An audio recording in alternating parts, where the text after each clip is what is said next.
عشق کو حسن کے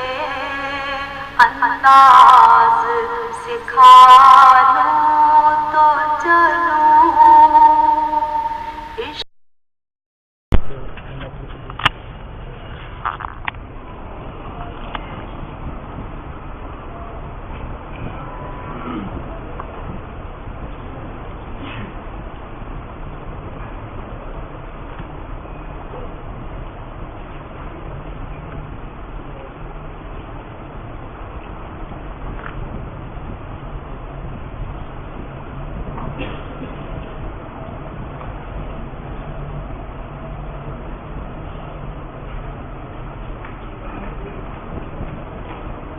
سنو بھائی، یہ سر ہے، سر، اس سر میں ایک خانہ یہ ہے، ایک خانہ یہ، ایک خانہ یہ ہے، ایک خانہ یہ ہے، ایک خانہ یہ ہے۔ اس خانے کا نام ہے حص مشترک۔ حص مشترک کا معنی یہ ہے کہ اس ذہن کی اس خانے میں وزیر حاصل ہوتا ہے ماہیت کے ساتھ اور تشخص کے ساتھ۔ اس کا نام کیا ہے؟ حص، یعنی یہاں ماہیتی کلی جو ہے وہ ناطق ہے اور تشخصی وزیری یہ دونوں حاصل ہے۔ تو یہ مشترک سرایہ ہے یا خصوصی کمرہ ہے؟ مشترک ہے، اس کا نام ہے حص مشترک۔ اس کے پیچھے یہ خانہ ہے، اس میں آرا لگا ہوا ہے، وہ کر کر کر کر کر کے حیوان ناطق جو مفہوم ہے اس کو جدا کرتا ہے اور تشخص جو ہے وہ جدا کرتا ہے۔ اس خانے کا نام ہے قوت متصرفہ۔ قوت متصرفہ، اس قوت متصرفہ نے ماہیتی کلی کو جدا کر دیا اور تشخصی جزی کو، وہ تشخصی جزی کو پیچھے بھیجا، جس میں بھیجا ہے اس کا نام ہے قوت خیالی اور قوت وہمی، اور وہ ماہیتی کلی کو بھیجے اس کا نام ہے، اس کا نام ہے حافظہ اور عقل۔ تو یہ متصرفہ، یہ حص مشترک ہے، یہ متصرفہ ہے، یہ وہم ہے،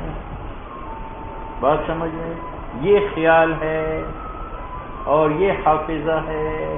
تو جس طرح ظاہر میں 5 حواس ہے تو اندر بھی 5 حواس ہے۔ حص مشترک اس نے ماہیتی کلی اور تشخص دونوں کو حاصل، یہ حص مشترک ہے۔ اس کے پیچھے ایک آرا لگا ہوا ہے، وہ آرا حیوان ناطق کلی کو جدا کرتا ہے اور تشخص جزی کو جدا کرتا ہے۔ اس آرے کا نام کیا ہے؟ قوت متصرفہ۔ بات سمجھ میں؟ اب وہ جو جزیات ہے، اگر وہ جزی نفس الامری نہیں ہے تو وہ وہم میں ہوگا، نفس الامری ہے تو وہ خیال میں ہوگا، اور وہ جو ماہیتی کلی کو جدا کیا ہے وہ کہاں جائے گا؟ حافظہ۔ تو حص مشترک، متصرفہ، واہمہ، خیالیہ، حافظہ۔ اب مصنف نے تو کہا تھا کہ مشبہ مشبہی کی 2 قسم ہے، حصی ہے اور عقلی ہے، تو جناب وہ حص مشترک کہاں گیا، متصرفہ کہاں گیا، وہمیہ کہاں گیا، خیالیہ کہاں گئے اور حافظے والے کہاں گئے؟ تو مصنف کہتے ہیں کہ حصی سے مراد وہ ہے کہ خود مدرک بالحس ہو یا اس کے اجزاء، تو جو وہمی اور خیالی ہے وہ کس میں داخل ہوگا؟ حصی کے اندر۔ اور عقلی سے مراد ہے ما سوا ذالک، وہ ما سوا ذالک جو متصرفہ ہے یا اسے مشترک ہے وہ سب عقلی میں داخل ہو گئے۔ بات سمجھ میں آئی؟ بس یہ بیان۔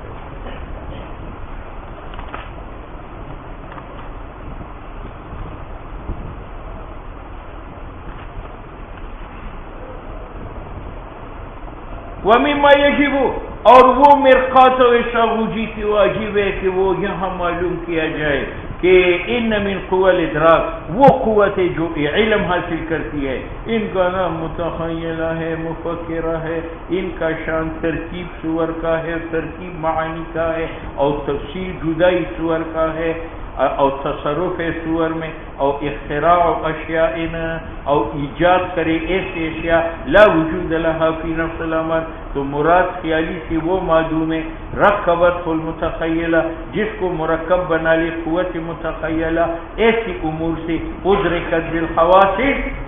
ظاہر، تو خیالی اس میں داخل ہو گئی اسی میں، اور وہمی کی مخترعہ المتخیلہ جس کا ایجاد متخیلہ کری اپنی طرف سے، نفس الامر میں اس کا وجود نہیں ہے، جیسے متخیل نے سنا ان الغول شیء کہ بھلا ایک شے ہے یہلک الناس لوگوں کو مارتا ہے کسبو، تو شروع ہوا متخیلہ فی تصویرہا بلا کی صورت بنانے میں بصورت سبو وہ اختراع ناب لہا، اور اس کے لیے دانت بنائے جیسے سبو کے دانت ہے، ٹھیک ہے۔ او وما او عقلی میں داخل ہو گئے وہ جو معلوم بالوجدان ہے، اے دخل ایزن فی العقلی ما یدرک بالقوى الباطنہ، او ان کا نام وجدانیات ہے، کاللذت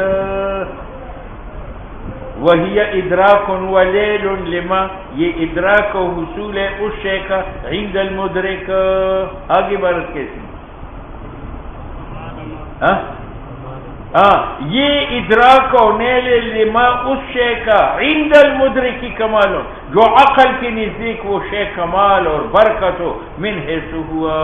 یا والعلم علم ادراک و حصول لما اس شے کا عند العقل آفت و شر من حیث ہوا کذالک،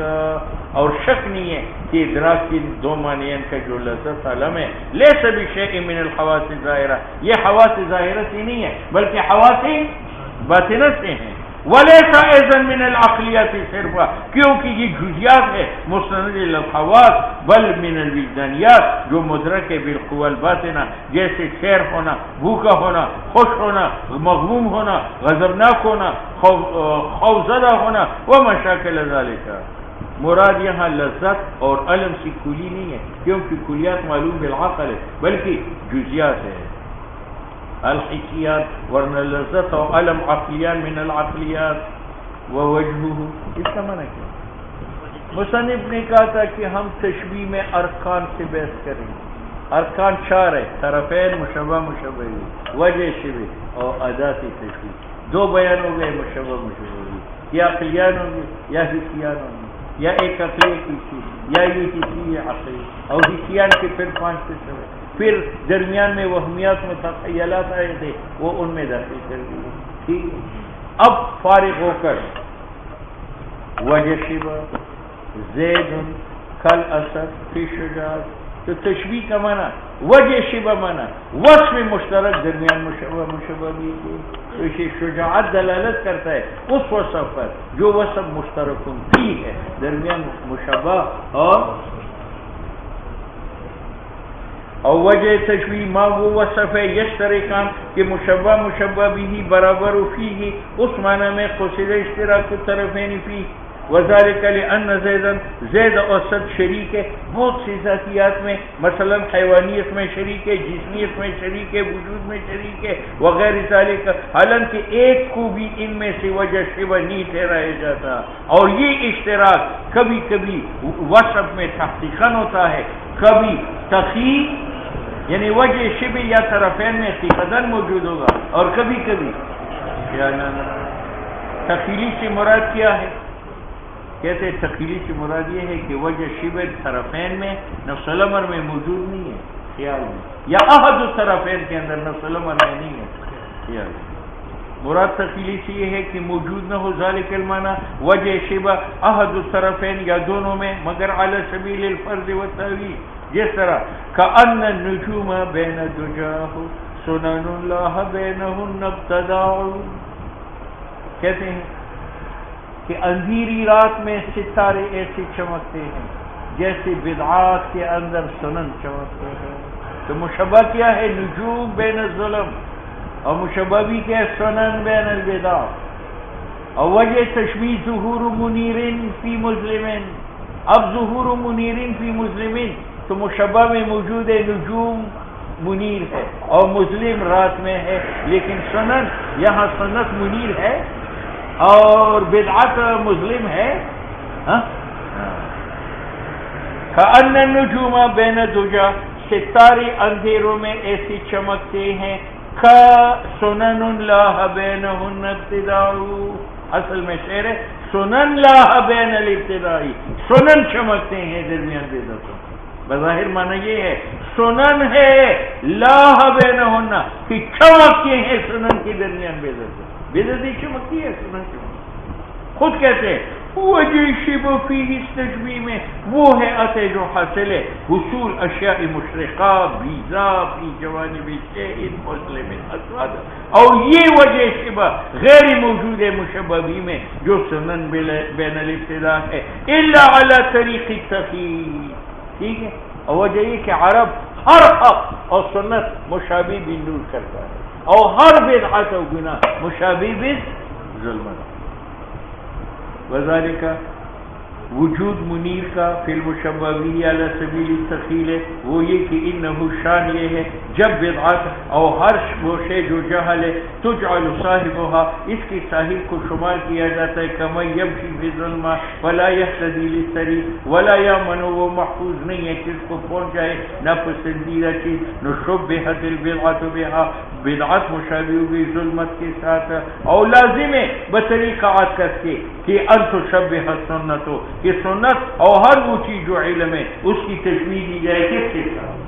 نور کے ساتھ، کیونکہ سنت اور علم مقابل ہے بدعات کا اور جہل کا، جس طرح نور مقابل ہے ظلمت کا، وشاع ذالک، اور یہ کہ سنت اور علم کا نور ہے اور بدعات اور جہل کا ظلمت ہے، یہ شائع ہے حتی تخیل، حتی کہ لوگوں کے خیال میں آتا ہے کہ ان ثانی کہ سنت اور جو علم ہو اس کے لیے بیاض و اشراق ہے، جیسے عرب کہتے ہیں اتیتکم بالحنفیۃ البیضاء، میں لایا ہوں تمہاری پاس دین جو سفید ہے، تو دین چمکتا ہے،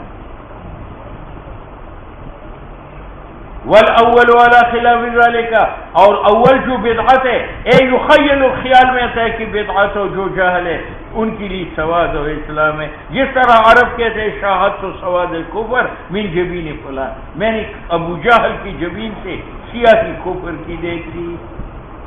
تو بسبب اس خیال کے کہ ثانی جو سنت ہے اس کے لیے بیاض اشراق ہے، اور اول جو بدعت ہے ممن سواد نظام ہے تشبیہ نجوم کا بین الدجا بالسنن بین الابتداء، یہ ایسا ہے جس طرح کالی داڑھی اور اس میں سفید بال آ جائے تو سفید بال منیر ہے، اور کالی داڑھی جو ہے وہ کیا ہے، یہاں بھی ظہور منیر فی مظلم ہے، تو یہ تشبیہ نجوم بین الدجا کا بین بالسنن بین الابتداء ایسا ہے جیسے تشبیہ نجوم ببیاض المشیب کا فی سواد الشواب اے ابیضی فی اسودی، او بالانوار، یا نجوم بین الدجا کی تشبیہ دو پھولوں کے ساتھ جو سبز گھاس میں ہو، تو سبز گھاس مائل بظلمت ہے اور سرخ پھول مائل بنور ہے، ٹھیک ہے، او بالانوار، یا تشبیہ و سنن کی پھولوں کے ساتھ مطلقۃ جو چمکدار ہو بین النبات درمیان سبزہ کے جو شدید الخضرت ہے حتیٰ کہ یضرب مائل ہے الی السواد، اس تعویل سے یعنی اس تفصیل سے کہ ما وہ سنن جو متلون نہیں تھے اس کو ہم نے متلون کیا، تو ظاہر ہوا اشتراک نجوم بین الدجا اور سنن بین الابتداء کے، اس میں فی کون کل منہما شیئا ذا بیاض، سنن شیء ذا بیاض ہے اور نجوم شیء ذا بیاض ہے، بین شیء ذی سواد ہے، لیز شیء ذی سواد ہے اور بیضا شیء ذی سواد ہے، اور خفی نہیں ہے کہ یہ قول لا ہن، میں نے آپ کو شعر میں بتایا تھا سنن لاہ، سنتیں ہیں لاہ کی چمکتے ہیں، بین ان سنتوں میں الابتداء بدعت، تو بدعت ہی چمکتی علن کے، تو کہتے یہاں قلب ہے، خفی نہیں ہے کہ یہ قول بین ان ابتداء من باب القلب، اصل عبارت یہ ہے سنن لاحت بین الابتداء، بات سمجھ میں آ گئی؟ ادھر دیکھو، وجہ شبہ فقط مشبہ میں ہوگا، فقط وجہ مشبہ بھی میں ہوگا یا دونوں میں ہوگا؟ ہاں دونوں میں۔ اب نحات کہتے ہیں النحو فی الکلام کل مل ہی فت، تو نحو مشبہ ہے اور ملحہ مشبہ بھی ہے. وجہ شبہ کیا ہے؟ تو بعض لوگوں نے وجہ شبہ یہ بنایا ہے کہ کون القلیل مصلحا والکثیر مفسدا، کہ اگر قلیل نمک ہو تو وہ مصلح ہے روٹی کا اور سالن کا، اور اگر کثیر ہے مفسد ہے. یہ وجہ شبہ ہے. اعتراض پڑتا ہے کہ ملح میں تو یہ جاری ہے کہ القلیل مصلح والکثیر مفسد. نحو میں ہے کہ الکثیر مفسد، وہ تو وہاں نہیں معلوم ہے. یہ وجہ شبہ نہیں. وجہ شبہ میں اشتراک ضروری ہے طرفین کا. اور کون القلیل مصلحا والکثیر مفسدا یہ نمک میں تو ہے، نحو میں ہے. نحو کا کثیر مفسد ہے یا مصلح؟ معلوم ہوا کہ وجہ شبہ یہ نہیں بلکہ نحو مشبہ ہے اور ملح مشبہ بھی ہے. اور وجہ تشبیہ اصلاح بالاعمال اور فساد بالاحمال، استعمال سے اصلاح ہے اور ترک سے فساد ہے. اب نمک کے استعمال سے کھانے کی اصلاح ہے اور ترک سے فساد کی کا ہے، اور نحو کے استعمال سے کلام کی صحت ہے اور ترک سے کلام کی غلطی ہے. تو الاصلاح بالاعمال والفساد بالاحمال یہ وجہ شبہ ہے. یہ ملح میں بھی موجود ہے جو مشبہ بھی ہے، اور نحو میں بھی موجود ہے جو مشبہ ہے. دوستو بزرگوں، بات سمجھ میں آ گئی؟ وعلم، معلوم ہوا اس بات سے کہ واجب اشتراک طرفین کا وجہ شبہ میں. کیا معلوم ہوا؟ فساد بنانی وجہ شبہ کے قول قائل میں انہو فی الکلام کالملح فی الطعام. وجہ شبہ یہ بنایا کہ قلیل مصلح ہے اور کثیر مفسد ہے. یہ غلط ہے، کیونکہ مشبہ جو نحو ہے لا یشترک فی ھذا المعنی، اس معنی میں کون الکثیر مفسدا یہ نحو ملح کے ساتھ شریک نہیں ہے. لأن النحو لا يحتمل القلة والکثرہ، اذ لا یخفی کہ مراد نحو سے رعایت ہے قوانین نحو کے اور استعمال احکام نحو کے، رفع فاعل نصب مفعول. اور یہ اگر موجود ہو جائے کلام میں بکمال تو وہ صالح ہے فعل مراد کا، اگر موجود نہیں ہے تو بقیہ فاسدا ولم ينتفع. بخلاف ملح کے اس میں احتمال ہے کہ قلیل مصلح ہو اور کثیر مفسد ہو، بأن يجعل في الطعام القدر الصالح او اقل و اکثر. بلکہ وجہ شبہ الصلاح بالاعمال والفساد بالاحمال تین ووجہ شبہ. بس سمجھتی تم ایسی بھی تبرک حاصل کی. 300 200